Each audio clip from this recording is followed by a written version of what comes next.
না, আমার বরের পয়সা। এখন আমরা ডিম ভাজা করব, তাই জন্য থালার মধ্যে, স্টিলের থালার মধ্যে তেল দিয়ে রেখে দিয়েছি। তেলটা একটু গরম হোক, একটু পরে ডিমটা দেব। এখন তেলটা একটু গরম হোক। দেখুন কেরম বুলবুলি হচ্ছে, বুলবুলি উঠছে। দেখুন পরিষ্কার বোঝা যাচ্ছে। এই যে এই যে এই যে সাইডে, আমি দাঁড়াতে পারছি না। একটু পরে ডিমটা দেবো তেলের মধ্যে। এই যে ডিমটা দিয়ে দেওয়া হলো, ডিমটা দিয়ে দেওয়া হলো।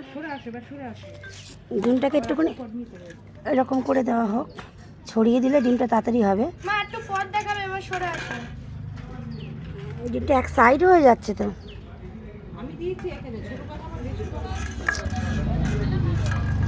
এই সরে যাচ্ছে তো ডিম ভাজা।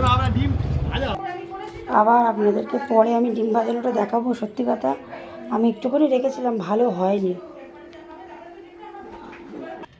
এই দেখুন ফ্রেন্ডস, ডিমের একটা স্তর পড়েছে, কিন্তু সেরকম কিন্তু ভাজা হয়নি।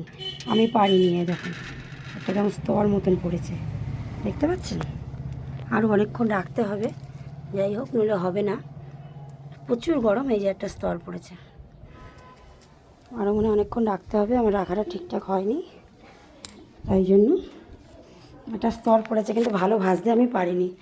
অনেকেই ভাজছে, কিন্তু আমি পারিনি। এটা আপনাদের দেখিয়ে দিলাম। জাস্ট উপর দিয়ে একটা স্তর পড়ে গেছে ভাজার মতো।